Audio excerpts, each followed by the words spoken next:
Hi, all. Welcome to this week's 15 Minutes of Consulting Best Practices. For those of you who haven't been here before, we dive straight in. This is straight up Q&A, and we go right in. One thing that's missing this week is Maria Isabel, my colleague Maria Isabel. Normally, there's the two of us. So here's a quick question for you, and please type into the comments or the chat or however it works, which hopefully it will work this week, and I'll get to see you. Here's what I want to know. When Maria Isabel's in here, should I have another person? Should we do a guest? What do you think? Or when I'm not here because I'm on vacation, should Isabel have a guest to bounce off of, or do you like just having the one person? So let me know because this format's for you, not for us. And so without further ado, I'm going to dive into questions. People submit questions and my colleagues put them on a screen, and then Deidre will put them up here and we dive in. So that's it. Deidre, what's our first question? Let's see. How do you differentiate consulting from other services people think is consulting? From what I've seen, a lot of prospects think consulting is staff augmentation. Okay, let's dive into this. And I'm seeing a few people saying, yeah, have a guest in there. Your comments are here. And also, by the way, if you have more questions, just type them in. I'll do my best to hit them as we go. All right, we're getting some thumbs up on guests. So how do we differentiate consulting from other things that people say is consulting? That's a good question because, I mean, like everybody says IT implementers say their work is consulting, and coaches say their work isn't consulting, but babysitters say they are, I don't know, child advisory services. So everyone thinks they're consulting. In this case, I think you just need to ask your prospect what they're looking for. The nomenclature isn't so important. What's important is, are you looking for advice? Are you looking for a plan? Are you looking for implementation? Are you really looking to just replace an employee for a certain period of time? And so worry a little bit less about whether it's called consulting, and worry more about just asking them, what's the desired outcome? What does this look like for you?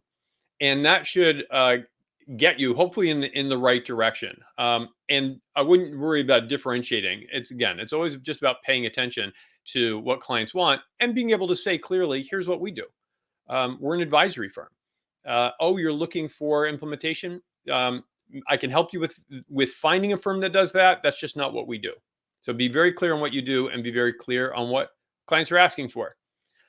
If that doesn't make sense or people have follow-up questions, type them in the comments and try it out. I'm sure it depends is the right answer. Well, it depends is always the answer to every question in consulting. So we can go with that. But if folks are asking, or what your services are, you should ideally know what your services are. Okay, Deidre, let's go for another question. I'm going to try and motor through questions today. How do you push back from Fortune 500 executives that will say, "Oh, we have to have procurement take a look at it to ensure it's market rate"? That's a good one. So, Eric, thank you for submitting that. Yeah, procurement. Okay, so I think the question back to your client is, so the decision maker is, are we being foisted off to procurement because it's just part of your standard process of the whole procurement rigmarole, or is this really specifically about market rates? If it's the former, got it. No worries. Introduce me to your procurement group. I'm happy to work with them. I may need your help a little bit along the way because the way services like ours are purchased is different from other types of things that procurement buys and even other types of services. So they may not be used to that, and I may need your help.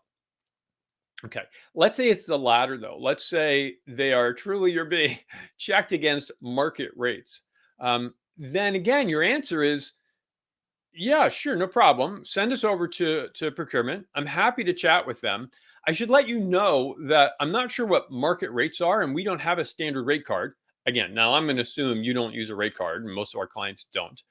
We don't have a standard rate card, but to the extent there are market rates, I certainly hope we're much higher. That is definitely our intention, but shoot us over there and we'll go. Okay, so don't be afraid of procurement. And don't be afraid of having premium fees. You are worth premium fees if your consulting firm is positioned that way. If you're building a firm based on being a low cost provider, then great. Send me over to procurement. Happy to do that. Our rates are always an advantage versus competitors. I'm not a huge fan of that, but it works for some firms. I would rather you do the same work and make a whole lot more money. Um, so again, if that doesn't make sense, or you have a question about it, throw it in there. There was something about, I think, the previous one about saying we add value. Lots of ways to create value, by the way. All different sorts of services, whether you are staff augmentation, or you are fractional, or you are temporary or interim, or an advisory service. They all add value. I think so. Rather than saying we add more value than someone else, just here's how we add value. Okay. Never compete on price. Got it. Deidre, we're motoring. Let's do another. What's the process for publishing a book after you're done with the writing part? Oh yeah, because that's easy. What comes next after the writing part? All right. Let's give that one some thought. And a lot of our clients write books, and if you're thinking about writing a book, so good on you. I'm going to assume, I think Robin asked this, was what I saw. I'm going to assume you are self-publishing or using a hybrid publisher. My books have been commercially published, but most folks these days are using a hybrid or self-publishing. So without going like deeply into the process, here's what you need to do. If you've written a manuscript, in either order, there are two things that you need to do. Oh, actually, let's actually separate. There's a marketing track and there's a book writing track. I'm going to focus on the book writing track. The marketing track, you also need to get started right away. However, we'll set that aside. Book writing track, two things in either order. Have beta readers read it and get lots of feedback. And you give them each a piece and you'll get a sense for, are you heading in the right direction or not? And it is absolutely worth having a developmental editor take a look at your manuscript to make sure it's cohesive, it hangs together, there's some sort of arc for readers to follow. From my experience, most business books are meh because they're just collections of maybe it's good information, but they don't hang together. There's no arc for the reader. A developmental editor will help you see what you're missing in terms of just the flow of your book, the flow of your manuscript. So you can have a developmental editor work on that before or after you have beta readers.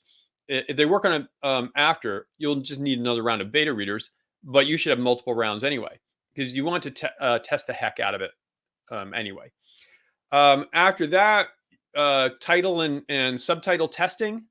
That would be good. If you don't have a publisher, find a publisher because you're going to need distribution. The publisher can help you with a copy editor. Copy editor is different from a developmental editor, and you need one of those too, making sure your grammar is correct and all of that. An editor can provide that. A publisher can provide that for you, and a very decent copy editor. Publishers will also provide cover designers and interior designers. Do not use those. Find your own cover designer. It's my advice. There are on the market cover designers that are way better than what a publisher will do, and you don't want them now using an AI engine just to generate a cover for you. Then get blurbs. So you're going to do all that. You're going to test it, rewrite it, get blurbs. Arrange for that. Find someone super famous to write your foreword. And those are a lot of the big steps. So it's probably more of a topic than can be covered in 3 minutes or so, but hopefully that works. If you have other questions about book publishing, a lot have been coming in about book publishing. Throw them into the chat, and we'll either hit them this week or next week. Okay. It's really weird not having Maria Isabel here to bounce off of. So we'll just assume my ideas are correct. Deidre, let's do another question. What do you think of the fractional model? Ooh, I was thinking of becoming a fractional CMO. Dale. All right. All right, Dale. This is a loaded question. So first of all, I have nothing against folks who use a fractional model or who are fractional CMOs, CHROs, CSOs, anything O. You can be fractional O and good for you if you can get it up and running. We typically advise clients against the fractional model, not because it's bad, not because you can't make a decent living, because you can. It has some drawbacks though, and they're drawbacks worth considering. The fractional model, by definition, you are giving a fraction of time, a fraction of a full-time position, and you're being compared to a full-time position. But that means the focus is on time. And there's this constant evaluation of, well, am I taking too much time? And the client's thinking, am I getting the time worth? Is this really a full day a week? Should this be taking a full day a week? There's all this focus on inputs. And of course, that's not where we want your attention to be. We want your attention to be on outcomes.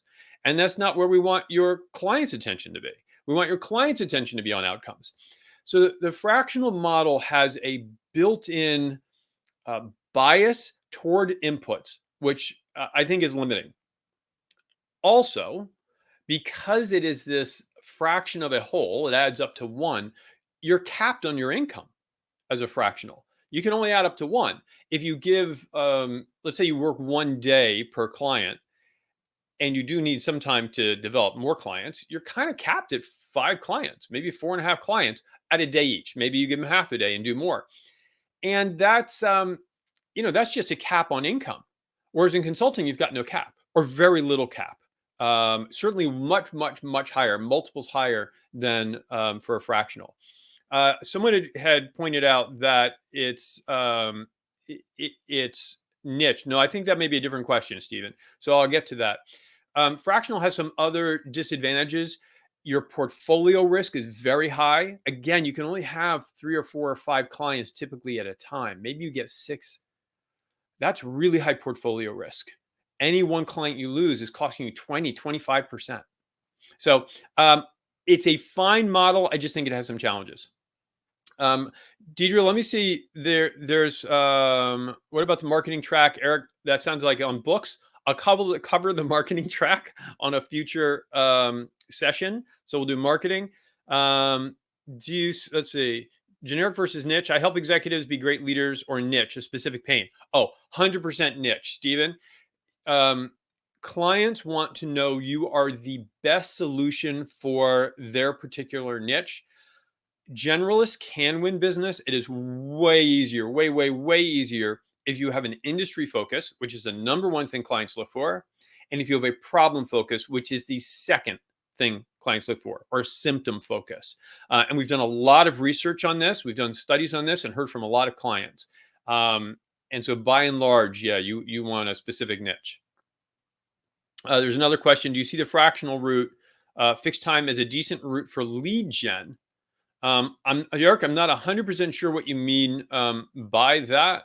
So I'm not sure how to answer it. But if you clarify, I'll answer it in next Mondays. And Susan says, my niche is chocolate. And ain't it ever? That is actually absolutely it. I don't think we've got time for one more. But let's see what the next one is. We'll see if we can get one more question. Deidre, can you throw? What do I do when I've submitted a proposal and the client kicks the can down the road? Okay, here it is in 1 minute or less, 40 seconds. So this is not a disinterested prospect. It's a prospect that says, yeah, maybe next month, maybe next month. Use the 1 to 10 question. 1 to 10 question is 1 to 10, where are we? What's the level of interest here? 1 is you're just being polite, but you're never going to do this. And 10 is where you're ready to sign today. Just tell me where you are. They'll give you some answer. Presumably it's going to be 6, 7, 8. You say, how do we get you from there to a 10? And you'll find out what's in the way, and if there's truly anything in the way. And you can say, what will be different then? What's different a month from now versus now? But that's the short version. There are probably more elegant and eloquent ways. I find in that situation, the 1 to 10 question works really well. And with that, we're in danger of running over the 15 minutes. So before you go, I have 3 quick requests. One, if you're not connected with me on LinkedIn, Deidre has put the thing down there, connect with me. I absolutely want to be connected with you. Two, if you're not subscribed to our weekly articles, you should 100% subscribe. They're fun and they're interesting, and all the smart people who are giving comments and more actually write comments on the articles. So it's not just me. So subscribe. And third, if you're wondering where these questions come from, they come from you and people like you. These are all questions that have been submitted. Shoot an email to info@davidafields.com or send me a message on LinkedIn where a bunch of them have come in, and we'll do it. And that's it. I really appreciate you being here. Have a fabulous week. Remember, consulting is not about you. It's about them, your clients and prospects. So give them value and give them kindness. And I'll see you next week.